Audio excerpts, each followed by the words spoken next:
인쇄물을 따로 받으셨죠? 어떻게 주보를 올릴 때 대요리문답 옛날에 이렇게 설교했던 그 원고가 대신 올라간 것 같아요. 그건 내가 착각을 했던 것 같습니다. 다시 인쇄를 했는데 그 인쇄물을 보아주시기 바랍니다. 먼저 성경 본문을 한 구절 읽도록 하죠. 에베소서 1장 13절 14절입니다. 에베소서 1장 13절 14절.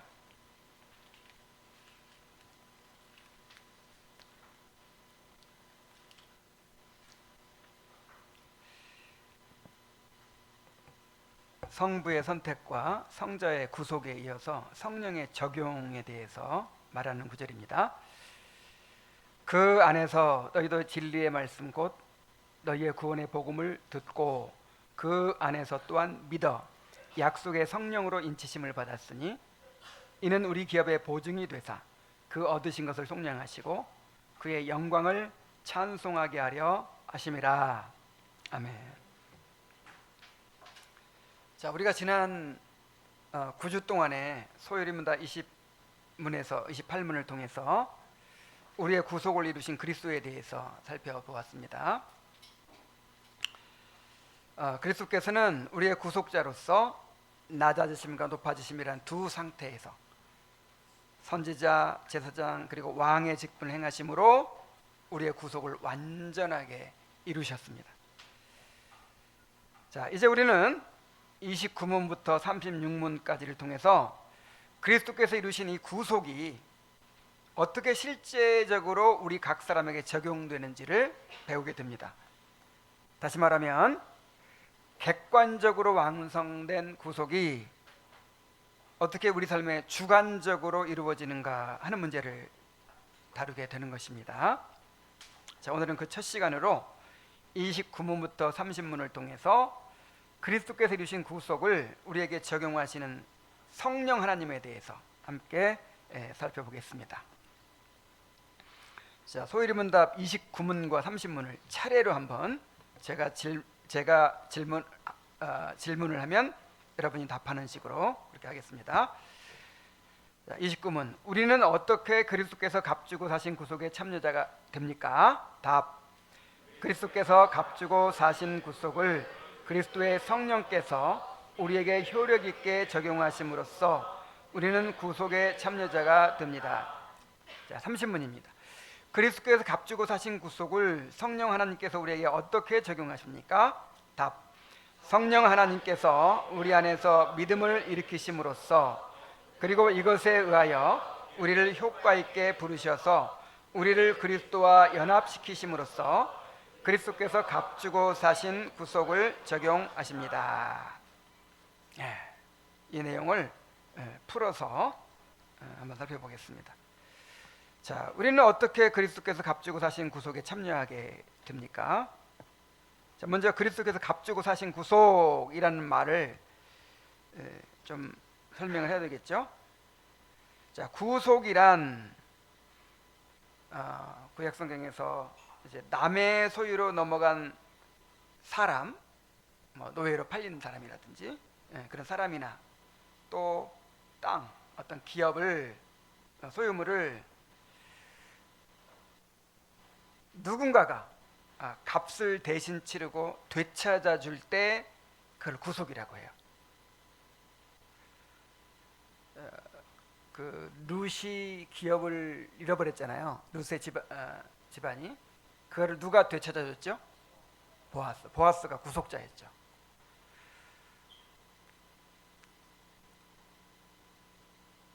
그래서 구약 시대에 빚 때문에 종으로 팔린 사람을 다른 사람이 그의 몸값을 대신 치르고 다시 되찾아오는 구속이라고 했습니다. 여기에는 사람만이 아니라 기업도 땅도 포함되죠. 자, 이것은 장차 그리스도께서 이루실 구속의 모형이었어요. 구약 시대에는 예수님 오시기 전이니까 그런 장치들을 통해서 그리스도를 바라보게 한 것이죠. 자, 우리는 죄와 사망의 노예였는데 그리스도께서 자기 피로 값을 치르시고 우리의 구속을 이루셨습니다.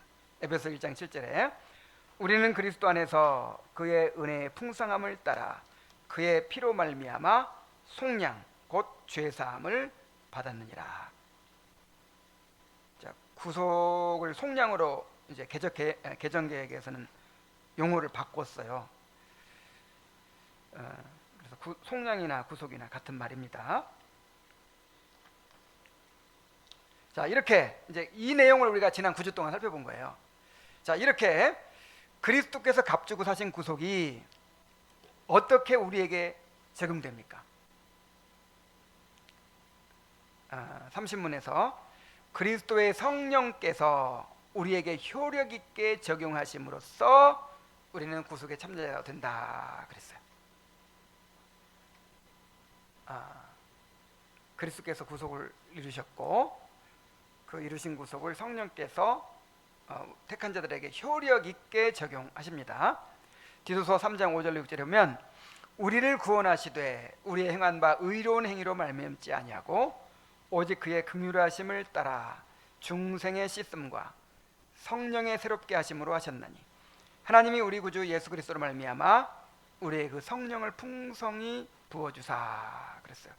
자, 이 말씀은 구원의 전체 구조를 매우 아름답게 보여줍니다.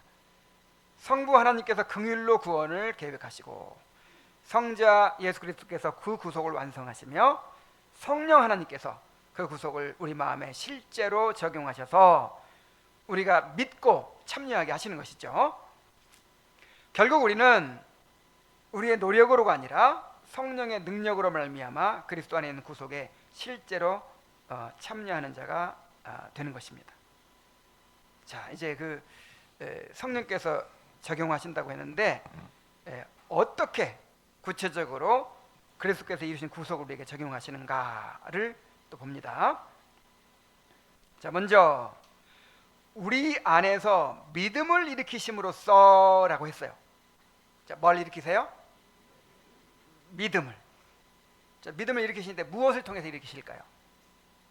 말씀을 통해서 일으키시죠. 성령은 말씀을 통해서 우리 안에 믿음을 일으키십니다. 에베소 1장 13, 14절 우리가 아까 읽었던 본문 다시 보면 그 안에서 너희도 진리의 말씀 곧 너희 구원의 복음을 듣고 그랬죠. 일단 복음을 듣게 하시는 것이 성령께서 일하시는 방법이에요. 그래서 아까 성령을 무슨 영이라고 그랬어요? 진리의 영. 진리의 말씀을 통해서 역사하십니다. 자, 진리의 말씀 곧 너희 구원의 복음을 듣고 그랬죠. 자, 진리의 말씀을 여러분 다 들었죠? 자, 들었으면 이제 어떻게 하십니까? 그 안에서 또한 믿어 그랬어요. 자, 성령께서 믿음을 일으키셔가지고 믿게 하시는 거예요. 믿는 것은 우리가 믿는 거예요. 우리가 믿는데 그 믿음을 성령께서 일으켜 주시는 것이죠. 그리고 약속의 성령으로 인치심을 받았으니 이는 우리 기업의 보증이 되사 그 얻으신 것을 속량하시고 그의 영광을 찬송하게 하려 하심이라. 자, 우리를 믿게 하시고 성령을 어떻게 하신다? 인치신다. 그리고 보증이 되신다 그랬어요.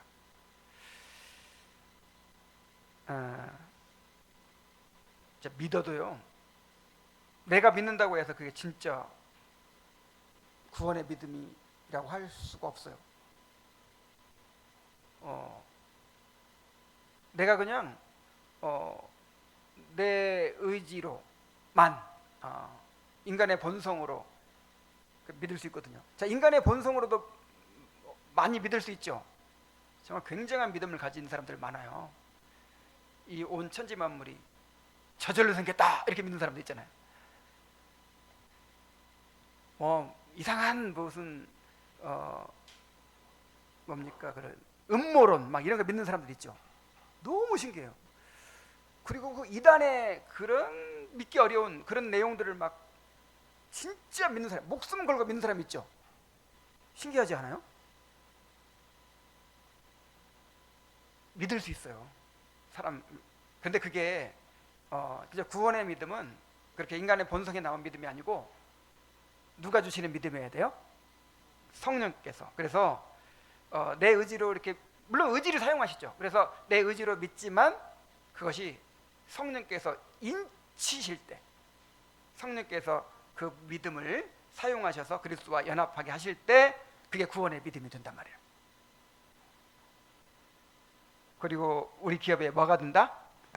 보증이 된다. 이렇게 아직도 죄가 많고 아직도 시원찮은 사람들인데 어떻게 이 사람들이 끝까지 예수님을 믿고 그 구원이 완성될 거라는 것을 우리가 알 수 있을까요? 성령께서 보증이 되시기 때문에 확신할 수 있는 거예요. 성령께서 정확하게 번역하면요, 이 아라곤이라는 말은 보증금이라고 그랬죠. 보증금. 이 천국과 영생이 이제 우리가 받을 우리가 상속받을 모든 재산이라고 치면 성령은 보증금이에요. 보증금. 그것이 확실히 우리 것이 된다는 그 보증으로 성령을 주신 거예요. 그래서 성령을 모신 사람들은 틀림없어요. 반드시 하나님 나라를 상속하게 돼요. 자, 그러므로 믿음은 하나님이 주신 은혜의 선물입니다. 에베소 2장 8절에 너희는 그 은혜에 의하여 믿음으로 말미암아 구원을 받았으니 이것이 너희에게서 난 것이 아니요 하나님의 선물이라. 자, 구원만 은혜가 아니고 믿음으로 말미암아까지가 은혜예요. 믿음으로 말미암아 구원받게 되는 것이 은혜에 의하여다 이 말이에요. 은혜에 의하여.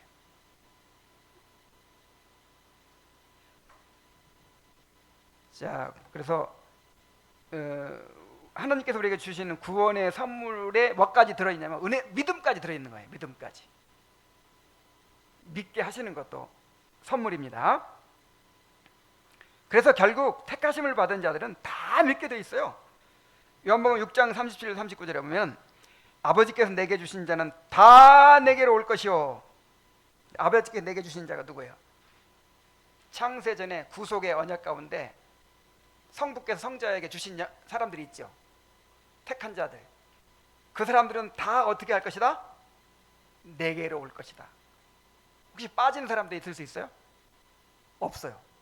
택한 자들은 다 오게 돼 있어요. 그리고 내게 오는 자를 내가 결코 내쫓지 아니하리라. 나를 보내신 이의 뜻은 내게 주신 자 중에 내가 하나도 잃어버리지 아니하고 마지막 날에 다시 살리는 이것이니라 그랬어요. 그래서 하나님께서 창세 전에 구속의 언약 가운데 택한 자들, 그리스도께서 주신 자들은 한 사람도 빠짐없이 다 믿게 돼 있고 구원받게 돼 있습니다.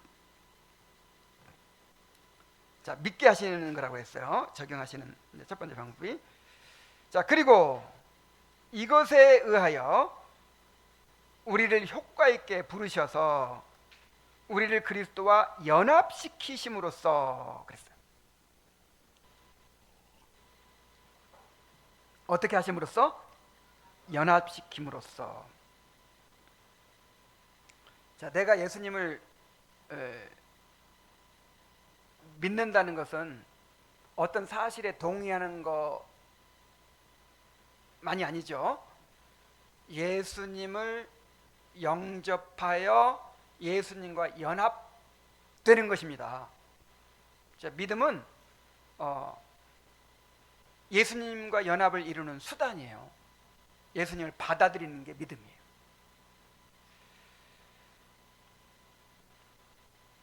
자, 믿음은 그리스도를 영접함으로써 실제로 그리스도와 연합하는 것입니다. 요한복음 1장 11절 12절에 보면 자기 땅에 오매 자기 백성이 영접지 아니하였으나 영접하는 자 곧 그 이름을 믿는 자들에게는 그랬죠. 자, 영접하는 자 곧 그 이름을 믿는 자들에게는 그랬으니까 믿는다는 말이 뭐와 똑같은 말이에요? 영접하는 것이죠. 예수님을 나의 구주와 주님으로 영접하는 거예요. 나의 하나님으로, 나의 왕으로 영접하는 거예요. 자, 그런 사람들에게는 하나님의 자녀가 되는 권세를 주셨다 그랬어요. 그리고 에베소 3장 17절, 아까 오전에 우리가 찾아본 말씀이었죠. 믿음으로 말미암아 그리스도께서 너희 마음에 계시게 하옵시고 그랬어요. 자, 믿음으로 그리스도와 연결되고 그리스도와 연합된다 하는 것을 알 수 있어요. 그래서 그리스도와 연합이 이 구원의 근거요, 기초가 됩니다. 그리스도의 연합에서 모든 것이 다 나와요. 그래서 에베소서 아까 우리가 읽을 때 항상 뭐가 앞에 붙냐면 그 안에서, 어디 안에서? 그리스도 안에서란 말이에요. 그리스도 안에서 택하는 것도 그리스도 안에서 택하셨다. 부르시는 것도 그리스도 안에 부르셨다. 믿게 하시는 것도 그리스도 안에서 믿게 하셨다. 모든 것이 다, 의롭다 하시는 것도 누구 안에서? 그리스도 안에서. 양자 삼으시는 것도 그리스도 안에서. 성화를 이루시는 것도 그리스도 안에서. 자, 모든 게 어디서 나와요? 그리스도 안에서. 자, 우리를 성령께서 적용하시는 방법, 말씀을 전해가지고 믿게 하셔가지고 그리스도와 연합시킨다 이거예요. 그리고 그리스도께서 이루신 모든 구속의 은혜들을 이제 누리게 하심으로, 내 것으로 누리게 하심으로 구원을 이루어 가시는 거예요.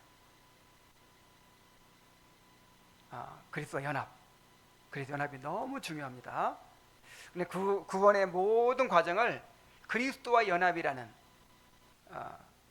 이 근거 안에서 이해를 해야 돼요. 그리스도와 연합. 자, 오늘 그리스도와 연합에 대해서 잘 이해하길 바랍니다. 그리스도와 연합은 구원의 기초이며 세 단계로 나누어 이해할 수 있어요.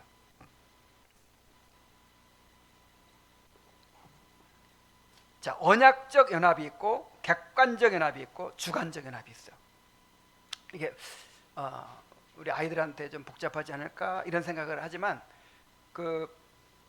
했지만 그 연합이 너무 중요하고 연합이 어떤 과정을 통해서 이루어지는가 이런 거를 좀 그림처럼 이해하는 게 필요하다 싶어가지고 설명을 합니다. 자, 무슨 연합? 언약적 연합, 그 다음에 객관적인 연합, 그 다음에 주관적인 연합. 자, 언약적인 연합이라는 게 뭐냐면 아담 안에서 모든 인류가 하나 되었던 것처럼 택한 자들은 그리스도 안에서 언약적으로 하나로 묶여 있다는 거예요. 언제부터? 창세 전부터, 삼위 하나님의 구속 언약 때부터 하나님이 택하시고 그리스도께 주셨잖아요. 성자 하나님께 주셨잖아요. 택한 자들을. 그래서 그때부터 이제 그리스도 안에 들어있게 된 거예요. 언약적으로. 모든 사람들이 아담 안에, 행위 언약 안에 묶여 있죠. 그런 것처럼 택한 자들은 그리스도 안에 이제 하나가 되어 있는 거예요. 그리스도께서 우리의 언약의 머리이시죠. 우리가 태어나기 전부터, 심지어 창세 전부터 우리는 그리스도 안에 있었어요. 그래서 택할 때도 그리스도 안에서 택하셨다 이렇게 말을 하는 것이죠. 아담 안에서 모든 인류가 하나 되었던 것처럼 택한 자들은 그리스도 안에서 언약적으로 하나로 묶여 있습니다. 그리스도께서는 우리의 대표자로서 순종하시고 죽으셨으며 그분의 행하신 일이 곧 우리의 것으로 간주되는 법적이고 대표적인 연합입니다. 그래서 법적인 연합이라고도 해요.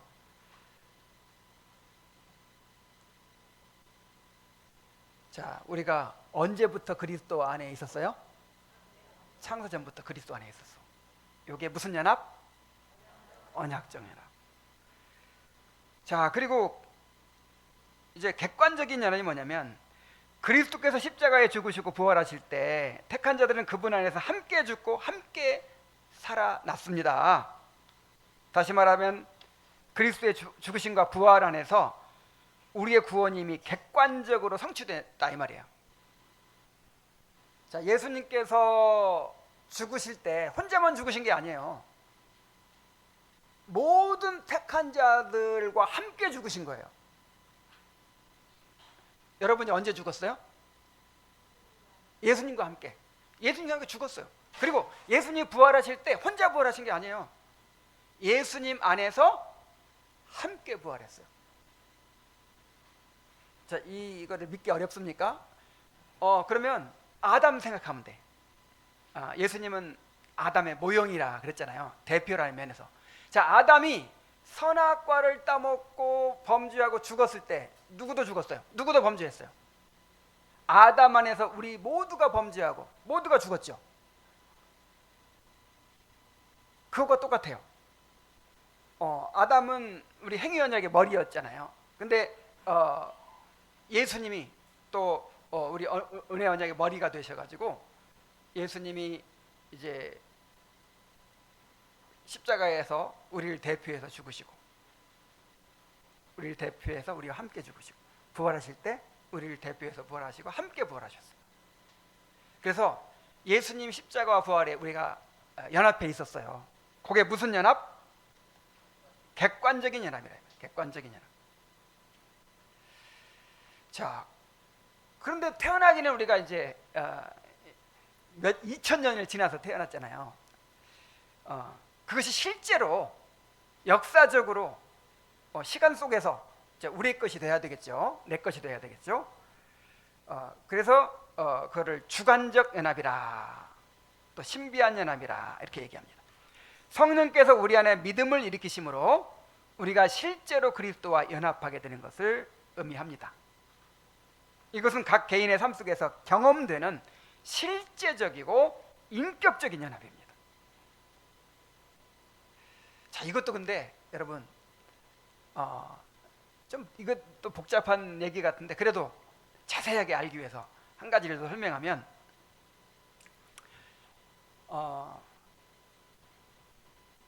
우리가 믿음으로 그리스도와 연합된다 그랬죠? 믿음으로 그리스도와 연합된다고 했죠. 근데 정확하게 말하면요, 믿을 때 연합되는 게 아니에요. 믿기 전부터 연합이 돼요. 주관적인 연합이. 언제부터 연합이 됐냐면, 자, 믿기 전에, 구원의 나중에 서정 또 얘기할 텐데, 그 믿음 전에 뭐가 필요하죠? 중생이 필요하잖아요. 그 중생도 그리스도와 연합해서 일어나는 거거든요. 우리가 살아날 때 그리스도 안에서 살리심을 받는 거예요. 그래서 우리가 모르는 사이에, 우리가 믿기도 전에 그리스도와 연합이 이루어집니다. 성령께서 그렇게 주권적으로 그리스도와 연합을 시키는 거예요. 그리고 그리스도와 연합이 딱 되니까 거듭나요. 감각이 생겨요. 그래가지고 죄를 깨닫고 회개하게 돼. 그리고 예수님을 믿게 돼요. 그리고 믿음은 뭘 낳는다 그랬죠? 그리스도와 연합도 하게 된다 그랬죠? 그러면 거듭날 때 연합되는 건 뭐고 믿음으로 연합되는 건 뭐냐? 근데 거듭날 때 연합되는 건 내가 모르는 사이에 연합됐어요. 믿을 때는 내 의지도 들어있는 거죠. 내가 믿음으로 영접했잖아요.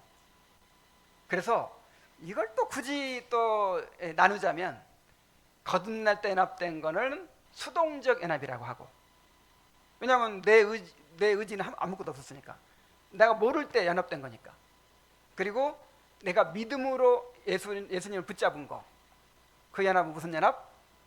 능동적 연합이라고 해요. 자, 이해가 되죠? 자, 다시 한번 정리하면 성령께서 먼저 우리를 거듭나게 하심으로 우리가 알지 못하는 사이에 그리스도와 연결되게 하시고, 이게 수동적 연합이죠. 그 후에 믿음을 주셔서 우리가 그리스도를 붙들므로써 그 연합을 의식적으로 누리게 하시는 것입니다. 이게 능동적 연합이에요.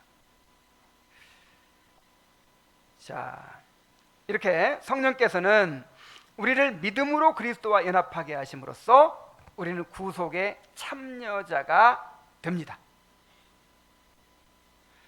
자, 그리스도께서 우리의 구속을 다 이뤄 놓으셨죠? 언제 이뤄 놓으셨어요? 십자가에서 다 이뤄 놓으셨죠. 그래서 우리가 그리스도와 연합되면 이제 그리스도께서 이루신 구속이 다 우리한테 흘러오는 거예요. 우리 것이 되는 거예요. 그거를 그리스도와의 교제라고 합니다. 고린도서 1장 9절에 너희를 불러 그의 아들 예수 그리스도 우리 주와 더불어 뭐하게 하시는? 교제하게 하시는 하나님은 미쁘시도다.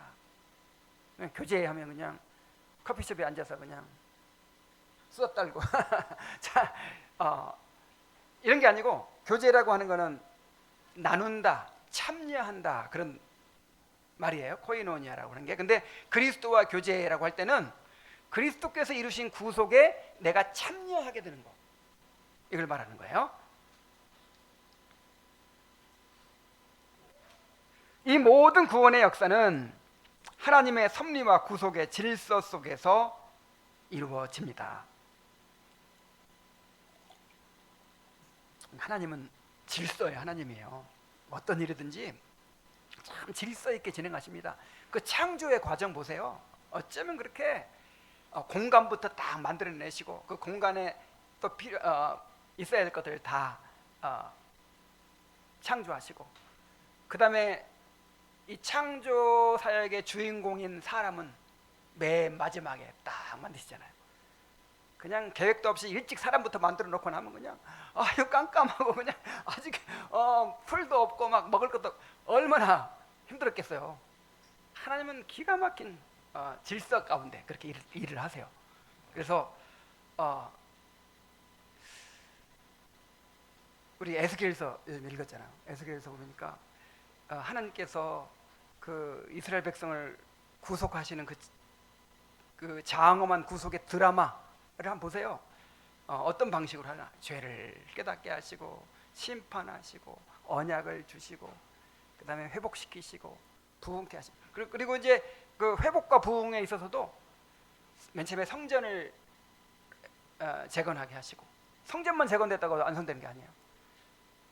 모든 직분과 질서를 세우시고, 그 다음에 그런 제도만 제대로 돼 있다고 해서 또 개혁이 되는 게 아니죠.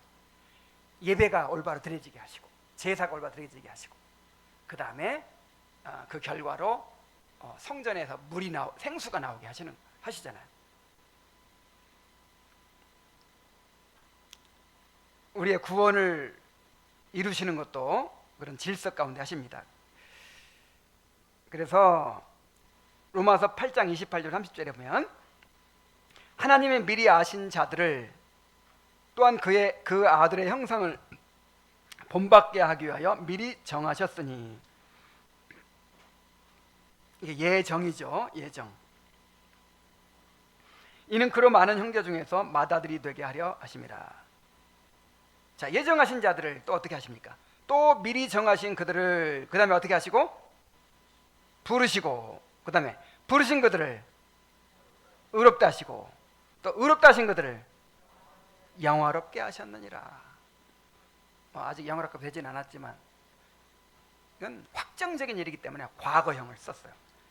자, 이렇게 질서 있게 구원을 진행하시는 것을 신학에서는 구원의 서정이라 그래요. 우리 한번 따라해 봅시다. 구원의 서정.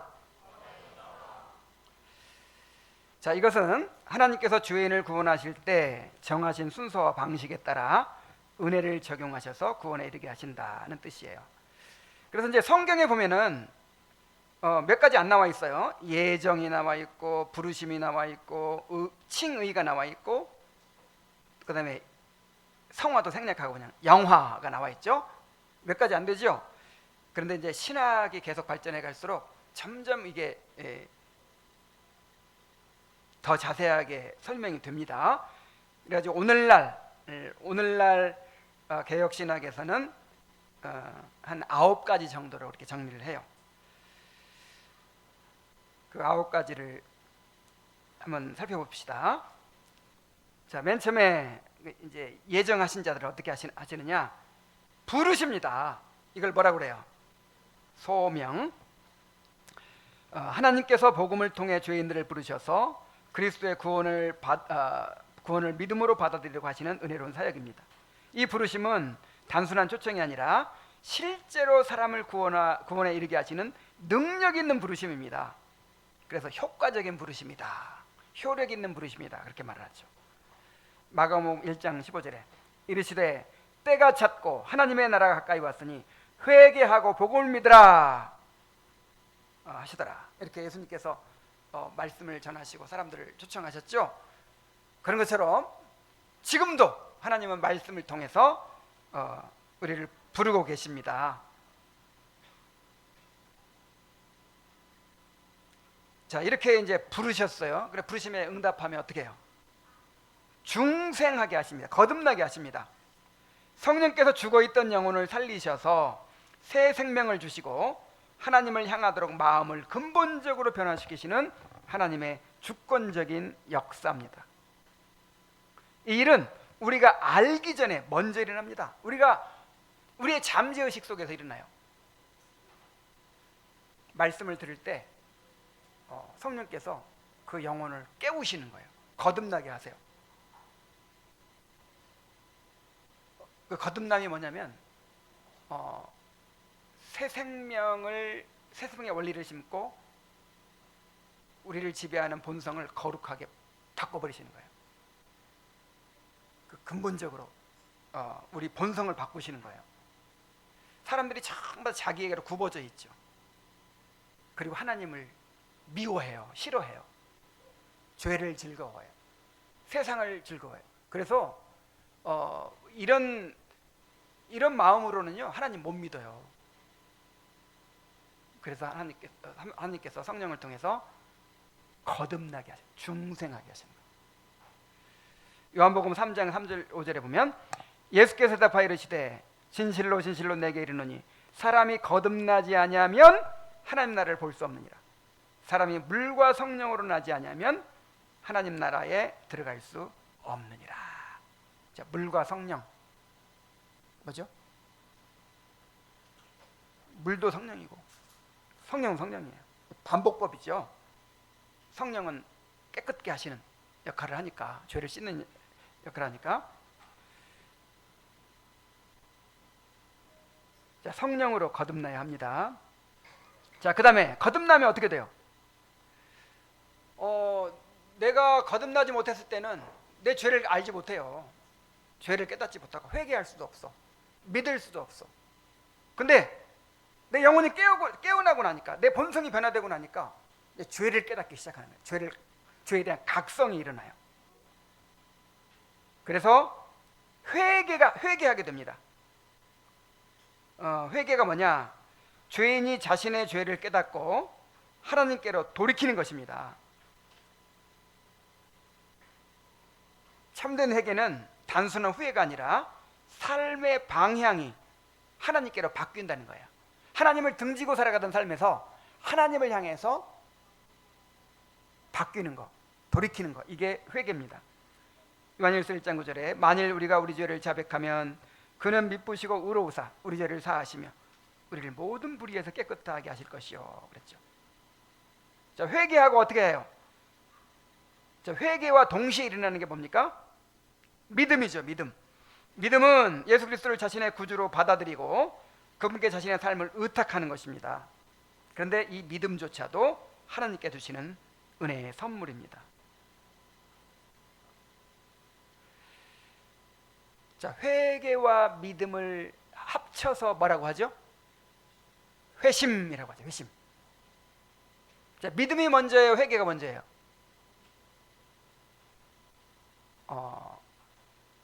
믿지 않으면 회개할 수 없어요. 근데 회개하지 않으면 믿을 수가 없어요. 그러니까 회개는 방향을 돌이키는 거고, 믿음은 그리스도를 붙드는 거잖아요. 그러니까 그리스도를 보고 붙들어야 돌이키게 되는데, 또 반대로 돌이켜야 그리스도를 붙들지. 그래서 동시에 일어나는 일이라고 생각하면 돼요.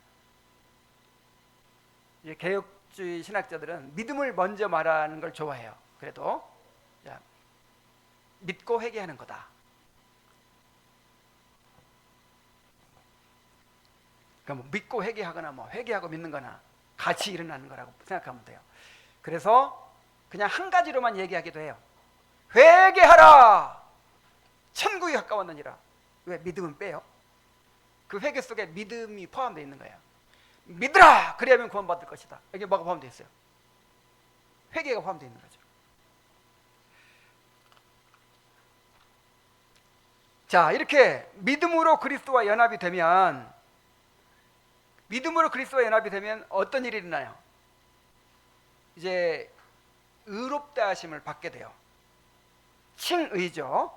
하나님께서 예수 그리스도의 의를 근거로 죄인을 의롭다고 선언하시는 법적인 행위가 바로 칭의입니다.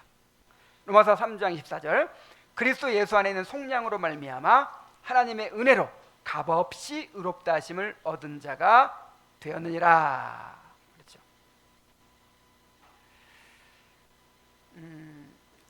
그리스도께서 의롭다 하시면 두 가지로 이루어져요. 우리가 의롭게 되려면 뭐가 필요하죠? 일단 죄가 용서돼야죠. 죄가. 근데 죄만 용서된다고 의로워지나요?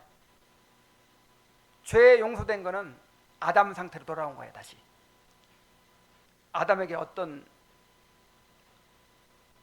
의무가 있었죠? 율법에 대한 순종. 그래서 의로워지려면 죄만 용서받았다고 된 게 아니고 죄 용서받은 제로 상태예요. 제로 상태. 그 다음에 의로워지려면 율법을 완전히 지켜야 돼요. 율법을 완전하게 순종해서 이제 의롭다고 인정을 받는 거죠. 그런데 예수님께서 십자가에서 우리의 죄값을 갚으셨죠. 그리고 그것만으로 구원이 이루어지는 게 아니고 우리를 대표해서 하나님의 율법을 완전히 이루셨어요. 그래 의를 얻으셨어. 그 의 얻으신 게 누구를 위한 거예요? 예수님은 의가 필요 없어요. 원래 의로우신 하나님이신데 우리를 대표해서 의를 얻으신 거예요. 그래서 예수님이 죄값도 갚아놨고 의도 얻으셨고 구속이 완성됐어요. 그래서 우리가 믿음으로 예수님과 연합을 하면 예수님 안에 있던 그 죄사함이 이제 우리 것이 되고 그 다음에 그 의가 우리 것이 되는 거예요. 예수님의 의가 우리에게 전가되어서 우리가 의롭다함을 받는 것입니다. 자, 의롭다함 받았으니 이제 어떤 일이 또 일어납니까? 이제 하나님의 자녀가 돼요. 그래서 그걸 양자라고 합니다. 하나님께서 우리를 자신의 자녀로 삼으셔서 하나님의 가족에 속하게 하시는 은혜입니다. 이로써 우리는 하나님을 아버지라고 부르게 되죠. 요한복음 1장 12절에 영접하는 자, 곧 그 이름을 믿는 자들에게는 하나님의 자녀가 되는 권세를 주셨으니. 어디까지 왔어요 지금? 아들까지 됐죠? 아들이 됐으면 그 다음에 뭐예요? 키워야지. 아들을 길러야죠. 그게 바로 성화입니다. 성령께서 우리를 죄에서 점점 깨끗하게 하시고 삶과 성품을 그리스도를 닮아가도록 변화시키는 과정이죠. 이 과정은 평생 계속됩니다. 로마서 8장 13절 14절에 보면 너희가 육신대로 살면 반드시 죽을 것이로되 영으로서 몸의 행실을 죽이면 살리니 무릇 하나님의 영으로 인도함을 받는 사람은 곧 하나님의 아들이라 그랬어요. 우리가 우리 본성대로 살면, 부패한 본성대로 살면 반드시 죽습니다. 그래서 반드시 죽는다는 말은 지옥 간다는 말이에요. 그리고 이제 우리 거듭난 사람들에 대해서도 부분적으로 적용이 됩니다. 지옥은 안 가겠지만 일시적으로 죽음을 경험해요. 죽음을 많이 경험해봤죠? 지난주에도 육신대로 사니까 어떻게 돼요?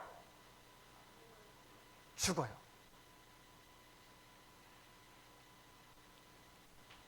그러나 영으로서 몸의 행실을 죽이면 어떻게 한다? 살아요. 그리스도의 부활의 생명을 누립니다.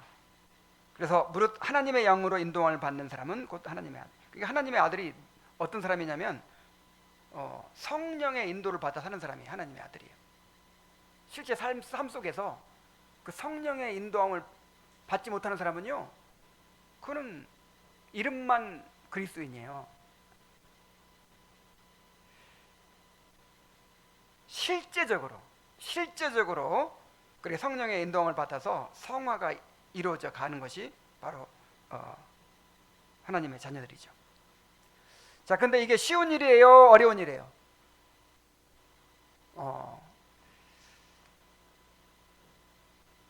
우리의 죄의 그 깊이를 알고 크기를 알고 정말 이 죄의 심연을 알아야 돼요. 그래서 고난이 아니고서는 안 돼요. 그래서 성화의 과정을 어떻게 신약성경에서 묘사하냐면, 신구약 성경에서 어떻게 묘사하냐면, 용광로에서 금을 재련하는 것으로 묘사하잖아요. 그러니까 불같은 시험을 허락하시는 거예요. 정말 우리에게 이런 고난이 없으면 우리가 깨져요, 안 깨져요? 그래서 자기 죄를 못 깨닫기 때문에 주여 나에게 왜 이런 고난을 허락하시나이까 이따위 소리 하는 거예요. 정말 자신의 죄를 깊이 알면요, 다윗처럼 고백해요. 여호와여, 주는 의로우시고 나를 괴롭게 하심은 성실하심으로 말미암습니다. 그렇게 다윗이 기가 막힌 고난을 많이 당했죠. 근데 하나님께서 나를 이렇게 괴롭게 하신 거, 이게 정말 하나님의 그 언약 때문이다, 신실하심 때문이다. 이게 아니면 내가 어떻게 구원이 이루어지랴, 그렇게 고백하는 거지. 동의하십니까? 동감하십니까? 정말. 그래서 뭐가 또 어떤 은혜가 필요하냐면요, 견인의 은혜가 필요해요. 무슨 은혜? 견인하니까 견인차가 고장난 차 뒤에 끌고 막 앞에 가듯이 그렇게 생각하는데, 그거 아니고 견고한 인내라는 뜻이에요. 인내. 그냥 영어로는 그냥 인내예요. perseverance, 인내. 하나님께서 택하신 자들을 끝까지 지키셔서 결국 구원에 이르게 하시는 사역입니다. 참된 성도는 하나님의 능력으로 끝까지 보호를 받습니다. 자, 인내도 누가 하는 거냐면 내가 하는 거거든. 내가 하는 거지만 그게 하나님의 은혜라는 거예요. 하나님의 은혜로 인내하게 하시는 거예요. 자, 우리 안에는 인내가 있어요, 없어요? 야, 나처럼 참을 수 없는 사람이 없는 것 같아. 참 너무 조급하고 그냥 조그마한 고통도 못 참고 그냥 근데 내가 여태까지 이렇게 붙어 있어요, 하나님께. 누가 인내하게 하신 거야? 하나님이 인내하게 하세요. 그래서 끝까지 주님 붙들고 의지하게 하시는 거, 이것도 구원의 은혜에 속한 겁니다. 그 다음에 이제 구원의 완성에 이르렀어요. 견인 성경 구절도 한번 읽어야겠어요. 디모데후서 4장 18절. 주께서 나를 모든 악한 일에서 건져내시고 또 그의 천국에 들어가도록 구원하시리니 그에게 영광이 세세 무궁토록 있을지어다. 이 전 구절들을 생각하면서 이 구절을 읽으면요, 굉장히 은혜가 되는 구절이에요. 디모데후서가 이제 다윗이 아니라 바울이 두 번째 투옥을 당하고 이제 죽기 전에 쓴 편지잖아요. 마지막 유언과 같은 편지잖아요. 그때 18절 이전에 보면 어떤 내용이 나오냐면, 자기를 배신하고 떠났던 사람들, 정말 바울이 그렇게 어려움 가운데 있을 때 다 그냥 나몰라라 고 떠나버리고, 그리고 바울을 그렇게 괴로움을 주고 고통을 준 사람들, 이런 사람들이 있어요. 자, 그런 사람들을 이렇게 언급하면서, 그렇지만 그 사람들을 원망하고 막 그런 게 남는 게 아니라 남는 것이 아니라 오히려 뭐가 남냐면 찬양이 막 터져 나와요. 그런 일들이 많이 있었지만 주께서 나를 모든 악한 일에서 건져내시고 또 나를 그의 천국에 들어가도록 구원하시리니 그의 영광이 세세 무궁토록 있을지어다. 이런 은혜가 있기를 바랍니다. 나한테 상처 줬던 사람, 또 내가 고통도 받고 어려운 일 있었던 거 막 생각하면서 그냥 원망이 남고 불평이 남고 막 증오가 남고, 이거는 구원받은 사람으로서 마땅치 않은 것 같아요. 왜냐하면 그 모든 일들이 합력하여 뭘 이룬다? 내 구원을 위해서 그렇게 주님께서 허락하신 일이거든요. 악역으로 사용하신 일. 그래서 뭐가 나와야 돼요? 찬양이 터져 나와야지. 내가 그 역할을 맡을 수도 있었어요. 그죠? 내가 그렇게 막 박해하는 역할, 그렇게 고통 주는 역할을 맡을 수 있었는데 나는 주인공으로 하나님께 삼으셨어. 그래서 나중에 영광을 받게 하셨어. 하나님께서 다 견디게 하십니다. 이기게 하십니다. 그리고 마지막으로 영화롭게 하십니다. 그리스도의 재림 때에 우리의 몸과 영혼이 완전히 거룩해지고 죄가 없는 상태로, 전혀 없는 상태로 변화되어서 구원이 완성된 상태를 의미합니다. 로마서 8장 30절에 또 미리 정하신 그들을 또한 부르시고 부르신 그들을 또한 의롭다 하시고 의롭다 하신 그들을 또한 어떻게 하셨느니라? 영화롭게 하셨느니라. 이 영화까지도 이미 우리에게 주어져 있어요. 아직 실현이 안 돼서 그렇지.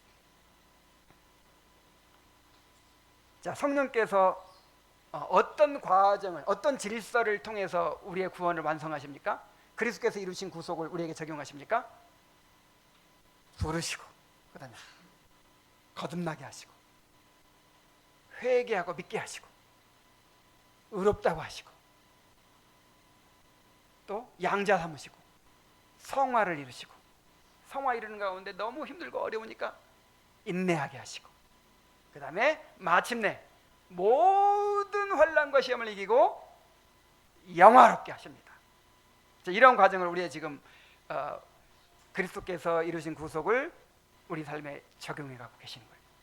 그리고 내가 이것을, 내가 너희와 계속 함께하면서 너희와 연합해 가지고 내가 이룬 구속을 계속 끝까지 은혜로 전달해서 너희 구원을 반드시 완성해 주겠다. 이런 언약의 보증으로 다음 주에 이제 성찬을 베풀어 주시는 거예요. 자, 이제 결론입니다. 사랑하는 성도 여러분, 그리스도께서는 이미 우리의 구속을 완전히 이루셨습니다. 그러나 그 구속이 자동으로 우리에게 이루어지는 것이 아니라 성령께서 우리 안에 역사하심으로 비로소 우리에게 실제가 됩니다. 성령께서는 우리 안에 믿음을 일으키시고 그 믿음을 통하여 우리를 그리스도와 연합시키십니다. 그리고 그 연합 안에서 그리스도께서 이루신 모든 구속의 은혜가 우리의 것이 되게 하십니다. 성령께서는 우리를 부르시고 거듭나게 하시며 믿게 하시고 의롭다 하시고 자녀 삼으시고 거룩하게 하시고 끝까지 붙드시다가 마침내 영화롭게 하십니다. 구원은 단번에 완성되는 일이 아니라 우리의 삶 전체를 통하여 이루어져가는 과정입니다. 그러므로 우리가 살아가며 경험하는 모든 일들조차도 하나님께서 우리의 구원을 이루시기 위하여 합력하여 선을 이루게 하시는 것입니다. 그리고 이 구원의 이 모든 구원의 역사는 교회 안에서 이루어져요. 교회를 통해서 하나님께서 그리스도의 몸된 교회 안에서 은혜의 수단들을 통하여 우리에게 생명을 주시고 그 생명을 자라게 하십니다. 그러므로 교회는 성도에게 영적인 어머니와 같으며 우리는 교회를 떠나서는 구원을 생각할 수가 없습니다. 그러므로 우리는 교회 안에 굳게 거하여 성령께서 이루어 가시는 이 구원의 역사를 끝까지 누리는 성도들이 되어야 할 것입니다.